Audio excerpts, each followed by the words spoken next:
Rien ne change si rien ne change. Pour que quelque chose change, il faut du changement.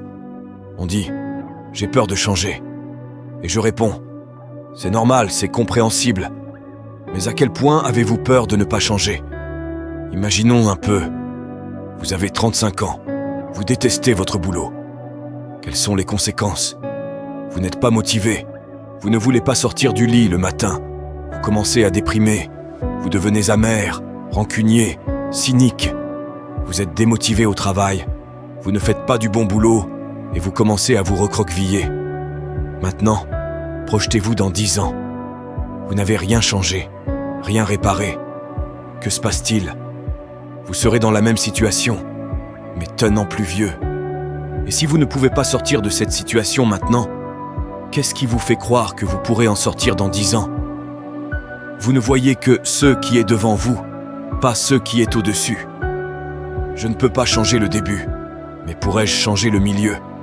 Pourrais-je réécrire cette histoire et changer toute ma vie ?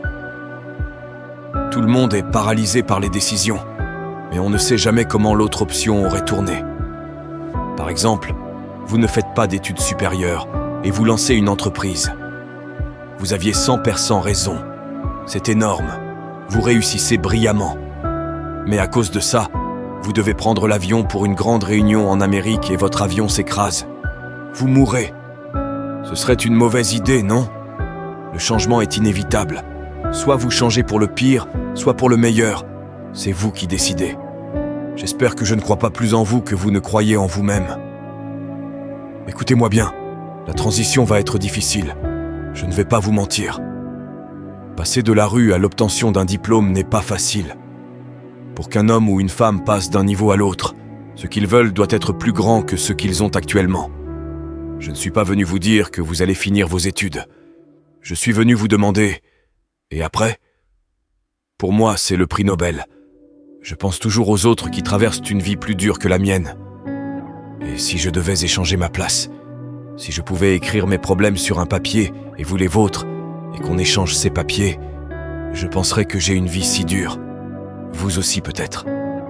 Mais en lisant votre papier, je me dirais « Waouh, je pensais que j'avais la vie dure. » Et vous diriez « Eh, vous avez une bien meilleure vie que moi. » Vous savez ce que je ferais ?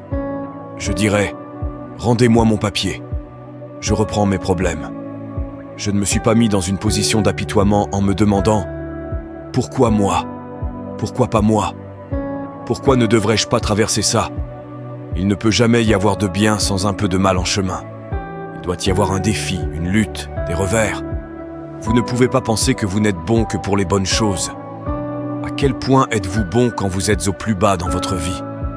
Que faites-vous quand vous êtes au fond du gouffre ? Vous allez soit évoluer, soit expirer. Tout change. L'économie, les relations, nous changeons mentalement, émotionnellement et physiquement. Vous êtes soit en train de mourir, soit en train de vivre. En quoi suis-je une personne différente de ce matin quand je me suis réveillé ? La réaction initiale serait « Je ne le suis pas, ça ne fait que 12 heures. Comment pourrais-je être différent ? » Mais si j'y réfléchis vraiment, que sais-je maintenant que je ne savais pas avant ? Quelles expériences ai-je vécues que mon moi d'hier matin n'avait pas vécues ? Vous ne savez pas. Il n'y a pas de machine à remonter le temps. Pas de machine à voyager dans le futur. On suranalyse tout.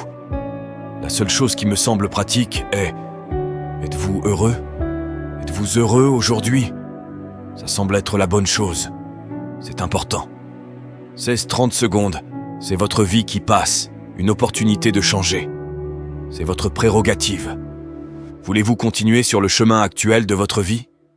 Ou voyez-vous un chemin alternatif qui monte vers une possibilité où les rêves existent, où l'héritage existe, où la possibilité de changement existe ? Commencez à saisir ces mains dans ces 30 secondes. C'est en vous. Vous avez la volonté. Vous êtes ici. Je sais que vous avez la volonté. Vous avez la force intérieure.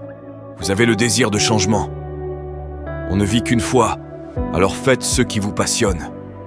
Prenez des risques. N'ayez pas peur d'échouer.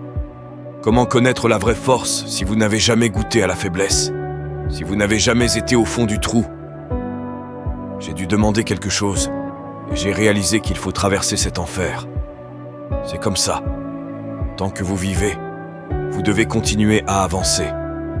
Tout commence par une pensée. Mais changer vos pensées est facile, c'est gratuit, ça peut être instantané. À quoi bon compliquer les choses? En quoi ça aide qui que ce soit de dire « je suis foutu, c'est si dur de changer, les gens ne peuvent pas changer ». Ce n'est pas correct. Qui vous a appris ça? Dès la minute où vous êtes né, vous changez. Oh, vous savez, c'est long et ardu de se rétablir. Non, ça ne l'est pas. Certaines personnes se rétablissent comme ça, d'autres non, mais vous pourriez être l'un de ceux qui changent leurs pensées, changent leurs sentiments, changent leurs actions.